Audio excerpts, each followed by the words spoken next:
Welcome back to talkSPORT USA, talkSPORT's dedicated NFL YouTube channel with myself, Will Varney, here in Hertfordshire. Just been at the Broncos media availability ahead of the Broncos taking on the New York Jets. It's this Sunday, live from the Tottenham Hotspur Stadium, and of course it's on live on talkSPORT 2 from 2:30. Now, ahead of that game, to give us a little bit more insight into the Denver Broncos season so far, pleasure to say, joining me here in London, Nick Kosmider, the Broncos beat reporter for The Athletic. Nick, thank you so much for joining me. Welcome to London. How are you? I'm great. Thanks for having me. It's been a lot of fun so far. Look, really great to have your company. Just to, like I said, get a bit of insight into this team. Look, 3-2 start to the season, riding the wave of that huge win in Philadelphia last weekend.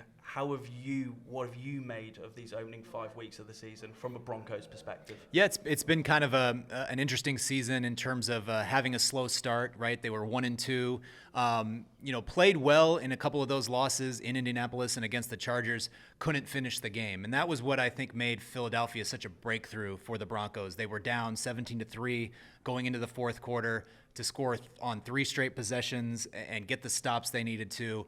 It was kind of a reverse of their 2 losses where they were the team that kind of made that plays. And that's going to be a hugely important thing for the Broncos going forward if they want to be the kind of team they believe they can be, which is one that can, compete for the AFC West division title and make it noise in the playoffs. You have to win close games in this league against good teams. And so that game against the Eagles, I think, was sort of a message that, hey, we are able to do this, and that's kind of what they carry forward.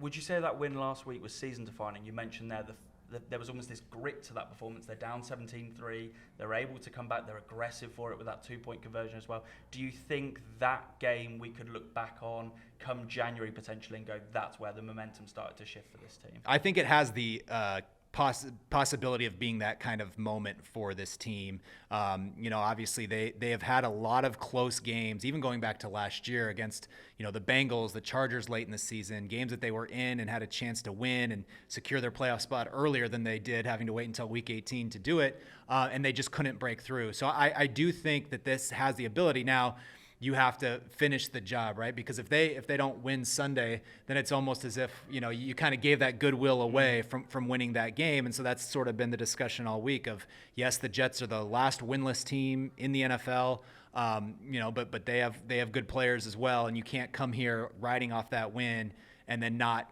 capitalize on this. We're in year 3 of the Sean Payton reign. What have you made of this era so far? What have you seen in terms of from him as a head coach and how he's getting the best out of these players? As like you say, they look to not just repeat their success of reaching the playoffs last year, but go a step further this year. Well, it's interesting. We spoke with the Broncos owner, Greg Penner, before practice today here.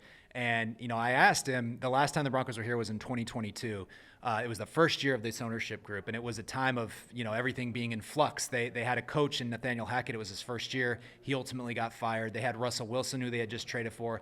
That didn't work out. They got rid of him a year later. And Greg Penner says that we're a completely different team. Our trajectory is completely different. And a lot of that is Sean Payton. He has sort of made a wholesale change to the culture for an organization that had a lot of different coaches, a lot of different coaching changes, a ton of quarterback changes over the last 8-9 years since they had last won the Super Bowl. And so I think he's kind of brought in just a know-how of a guy that's won a lot of football games over the course of his career and just sort of set a foundation of the culture where, this is kind of the baseline that they're going to be competitive and they're going to have a chance to win games. And now it's, how much further can you take that? Yeah, and I mean, you mentioned the division. I think the division, the AFC West, is fascinating right now because you look at the start of the season, the Broncos edge over the Titans in that Week 1 win, and then we see the Chargers go on this run, but now this is a beaten-up Chargers team with injuries. The Raiders are not maybe what we thought they were going to be under Pete Carroll so far this season, and then the Kansas City Chiefs go 0-2 to start the season. They have this pushback, but still they lose to the Jaguars on Monday night. So does it feel like this could finally be the year for the Broncos to sort of end that Chiefs dominance of 9 straight AFC West titles? Yeah, I think it's certainly the most wide open the division has been, certainly since I've been covering the team. You mentioned it, 9 years in a row. I was actually at Patrick Mahomes' first start was in Denver at the end of the 2017 season, where, it was sort of a meaningless game for both teams. The Broncos were already out of the playoffs. The Chiefs had already clinched their playoff spot, and that's why they were resting Alex Smith. But you said, in that game, I remember thinking like, that guy's going to be pretty good. And we knew that the chances that he was going to kind of take over that next year as their starter were high. And of course, he's been beating the whole division ever since. This is the first year really since then that you say like any team, really any of these three top teams, I think it's going to take the Raiders some time. But any of these other three, really have a chance to do that. And I think the Broncos have said this since they lost to the Buffalo Bills in the playoffs last year. One of the first things Sean Payton says, we have to figure out how to have this game at home. And of course, the only way you host a playoff game to begin the playoffs is to win your division. And so that has been the goal really since the end of last season. And you look at it now, the landscape, they certainly have that chance. They were aggressive in free agency, especially on the defensive side of the ball. And then you bring in players like Evan Ingram, tight end position. They need to improve their run game. J.K. Dobbins comes in. I wanted to talk, though, about the quarterback. Bo Nix, only in his second year in the league. Again, he's learning the ropes. Again, building that relationship with Sean Payton. It feels like there's this slight discourse with Bo Nix where people don't really know what his ceiling is. What do you see when you are at training day in, day out, you're amongst the players? What do you see talent-wise from Bo Nix, and how can he grow and develop within this league? Yeah, I think it's an interesting thing when you have a quarterback who surprised a lot of people as a rookie. I think he was, as you know, the sixth quarterback taken of 6 first-rounders last year. I think people had, skeptical eyes looking at the Broncos and what that might look like. And then he goes out and he, produces 34 total touchdowns and finishes second behind Jaden Daniels in the Offensive Rookie of the Year voting and just had this great season. With that comes this heightened expectation that you're going to, in year 2, just take a huge leap right away. And it doesn't always work out that way. Defenses have kind of had an offseason to look at you and try to defend you in different ways. And so I think it hasn't necessarily been that straight line trajectory, but you saw in that game against the Eagles a guy who, he just has a competitiveness that endears him to teammates. And I think they're going to be with him as he kind of navigates some of the up and downs because they know that he's going to deliver in moments that matter. He's shown that a number of times. And that game against the Eagles, I think, was a big confidence boost for him to be able to be on the road, finish a game, by scoring 3 straight times. I think he's kind of right on schedule. I just think that you even see it a little bit with Jaden Daniels. Like the teams have kind of figured out a few things about him, and now it's up to him and it's up to Bo Nix. Now they have to adjust back, and that's kind of the climb for a young quarterback. Absolutely, and like you say, it was impressive in that fourth quarter against the Eagles that he was essentially able to put the team on his back, but it feels like what they're trying to do is they're trying to expand the run game so he doesn't have to do that. The run game has shown a lot of promising signs compared to what it was last season. J.K. Dobbins has made such an impression already. I think he's over 400 yards rushing so far on the season. But what does the injury potentially to Ben Powers on this offensive line impact? How does that impact not only Bo Nix and that pass protection, but also the run game as well? Yeah, I think that's going to be one of the big subplots to watch in this game against the Jets on Sunday is that, this is an offensive line, as you mentioned, they've played together for the better part of the last 3 years. A lot of stability, very few missed games among them. And Ben Powers, he joined the team as a free agent in 2023. He hasn't missed a game until Sunday will be the first time that he has. So it's going to be a new experience. Whenever it's not just the player that is replacing him, it's how does now the left tackle Garrett Bowles, how do they work together? How does the center Luke Wattenberg, how does he work together with the new left guard? It likely will be Matt Parrott, but Sean Payton hasn't said for sure, so we'll kind of see come Sunday. But it's going to be a test of the continuity that they've tried to build. But they have experience. Even the guys that they have as depth have been working in this program for the better part of the last 2 or 3 years. And so they think that they have enough continuity even with the reserves that they can kind of keep things going because that has been a huge part of them, winning their last 2 games and looking a lot better offensively is that they have been much better running the football. Sean Payton's been more committed to it. And as a result, I think that'll ultimately open up even more for Bo Nix. And like you say, they didn't draft anyone in terms of on the offensive line because of that stability of that offensive line. So that's going to be really interesting, like you mentioned, to see how it plays out on Sunday. Look, I have to ask you about this defense because they are just phenomenal. I was wondering if you were going to. Don't worry, I had to cover it. We have to because this unit is phenomenal to watch. They were brilliant last year, a top 5 unit, and then even through these first 5 weeks of the season, so much talent on all 3 levels, essentially. You've got the Defensive Player of the Year in Pat Surtain, but also that defensive line is fierce, ferocious. What have you seen from Vance Joseph's unit and how they continue to maximize the potential that they have? Yeah, I think it's just their relentless ability to pressure the quarterback. I have a stat for you. The Broncos have, since the start of 2024, have 84 sacks. The next closest teams in second place have 62.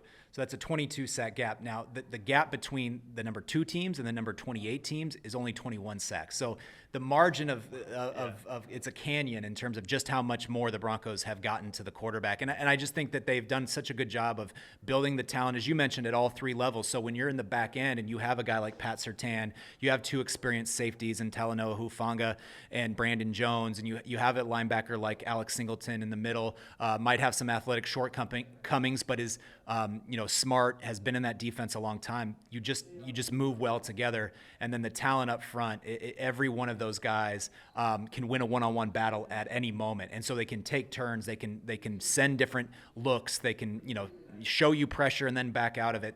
There's just so many tools that Vance Joseph has in his kit that allow him to get after the quarterback in different ways. So that's one of the funnest parts of the job, is watching them. And Dre Greenlaw, of course, to come back as well. Final couple of questions from me, Nick. I've got to ask you about Nick Bonito. You wrote a fantastic article about almost his coming of age, that he got his first sack back in 2022 when he played the Jaguars here in London, and then now he is this star. 7 sacks on the season so far. Feels like he is this forefront player on the defensive line.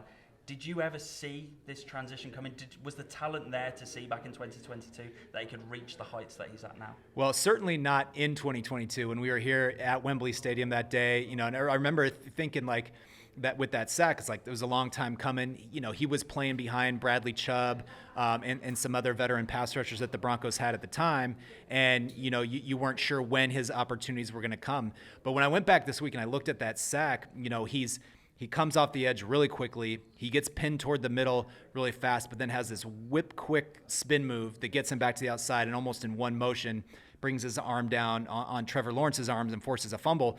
Looking at him now and you watch him, like that's kind of what he does. He has a really quick first move, but when you do stop that, he has a really fast counter. And it's just about the confidence. He does it, week in and week out. He knows that he's going to win his matchup, and he's just playing with a confidence right now that makes him almost impossible to block. And when you add that to, all the different ways the Broncos can beat you defensively, it makes him all the more powerful. Vance Joseph getting the best out of him, one of his players, and also the players on this unit. But in terms of him as a defensive coordinator, I have to ask you, he's got previous head coaching experience, of course, with the Broncos themselves, but does it feel like he's comfortable remaining a DC? He had some interviews last offseason with the Jets, with the Raiders. Do you feel like he's comfortable now just staying as a defensive coordinator, or do you see a future potentially where, whether it be this offseason, whether it be another one, he potentially looks at further opportunities to go back in as a head coach somewhere? Yeah, I think that's always the goal for coaches in this league, right, is to have the opportunity to be a head coach. And I think if this defense continues that same way, he's going to have those opportunities again this offseason, because, that's just what we see. When you put a unit together that's good, that plays that well, and having the previous head coaching experience, even though it didn't work out for him in Denver in that role, you still know that he kind of has that ability to lead a team, and now has been able to learn from Sean Payton. So I think that's going to make him an attractive candidate. I think with Vance Joseph, it's going to be, he has the luxury of waiting for the right opportunity. He's in obviously a good spot. He loves directing this defense. And so it's going to have to be the right, I think, opportunity for him to go back and becoming a head coach. But I certainly think that he's going to get more and more interviews if he keeps playing or if his defense keeps playing the way that it has. Final question from me. This weekend, Broncos taking on the winless New York Jets. We've heard Sean Payton talking about trap games, whether he believes in them or not, but still you can't underestimate this New York Jets team. What's the one thing that you're going to be keeping an eye on in this game? Is it a particular matchup, whether it be Pat Surtain up against Garrett Wilson, for example? Is it the run game with the offensive line, Ben Powers out? What are you going to be keeping a firm eye on come Sunday at Tottenham? Yeah, I think just can your offense create consistency early in the game. This Jets defense has really struggled. You don't want to get them confidence as a game goes on, and you don't want to wait until the fourth quarter to kind of rev up as an offense. I want to see if they can kind of create some of that momentum early and avoid some of the lulls where, against the Eagles, it's kind of wild that they won a game in which they at one point punted 6 possessions in a row. You have to avoid those kind of like stagnant periods in order to find the offensive rhythm that you need. And so for them, I think that's going to be the thing that I'm really watching on. Part of it is, yes, can they still run as effectively with a change on the offensive line, but just overall more offensive momentum early in the game so that you're not kind of sweating out a close one at the end. Looking forward to seeing how it all plays out on Sunday at Tottenham. Nick, it's been an absolute pleasure. Thank you so much for joining me here on talkSPORT. All the best for your trip here in London and for the rest of the season. Absolutely. My pleasure. Enjoyed it. Pleasure, man. Thank you so much.